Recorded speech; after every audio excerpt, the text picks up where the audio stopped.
La préservation de l'environnement, de l'écosystème, fait partie des engagements de la mine Wayang Gold Operation, filiale du groupe Endeavour Mining. Pour ce faire, Wayang Gold Operation lance le concept novateur « Un arbre abattu, un autre planté » dans le cadre de ses activités en dehors de son permis minier d'exploitation.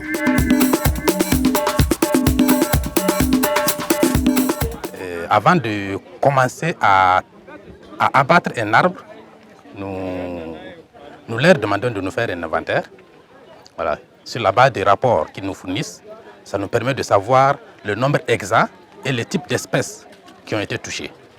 Et nous prévoyons maintenant, nous programmons des travaux de reboisement, de compensation pour ce type d'arbres qui ont été abattus. Pour la campagne 2021, nous aurons au total 4000 plants qui seront mis à terre.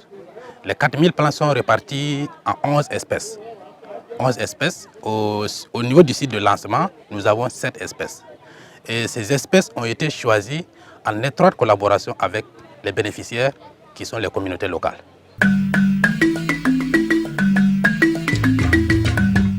Pour montrer la voie à suivre et les techniques de mise en terre des plants à tour de rôle, le représentant du directeur général de Wayang Gold Operation, le chef de Nanguélé-Dougou et le directeur régional de l'environnement des Cascades ont planté chacun son arbre.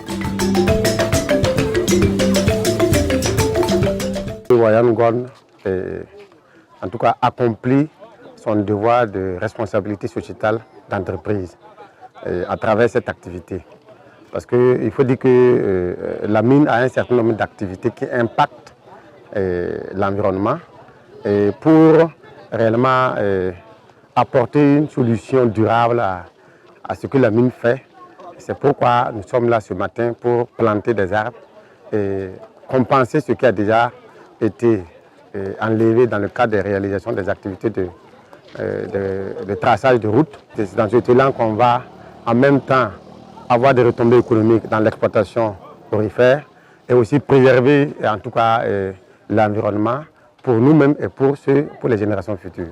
L'anacardier, l'eucalyptus, l'acacia, le baobab et le manguier sont entre autres espèces concernées par le reboisement de Wayang Gold Operation. Parmi la population, jeunes et vieilles personnes, hommes et femmes se sont impliqués pour mettre en terre un arbre.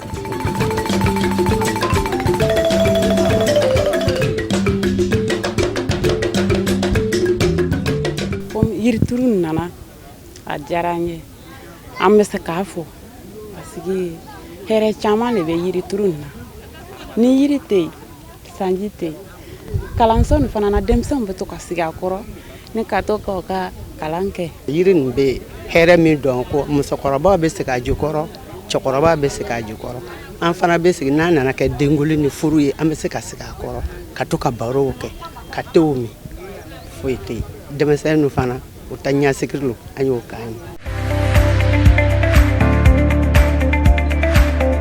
Pour cette campagne, 20 millions de francs CFA ont été investis. En plus de l'école de Nanguélé-Dougou de la commune de Niankoro-Dougou, d'autres écoles des communes de Sendou et de Lumana bénéficient des plans et des grilles de protection offerts par Wayang Gold Operation. Les écoles retenues comme sites de reboisement ont été judicieusement choisies. On a choisi une des communautés clés où nous travaillons et on a choisi les écoles pour planter les arbres. Et ça c'est principalement parce qu'il y a des élèves ici, les enfants sont l'avenir de notre pays. Donc nous comptons sur eux, maîtrisés par leurs enseignants, de faire l'entretien, les protéger contre les animaux et de donner l'eau à ces arbres. Et ça va porter un village de réinstallation bien verte pour l'avenir. Le projet va s'étendre sur plusieurs années jusqu'à ce que la totalité des arbres abattus soit compensée. Pour les autres campagnes à venir, ce sont les sites sacrés qui seront reboisés selon les responsables de Wayang Gold Operation, un geste qui s'inscrit dans la politique de développement durable du groupe Endeavour Mining. Ce geste de sa filiale Wayang Gold Operation doit faire tache d'huile pour les autres sociétés minières exerçant sur le sol burkinabé.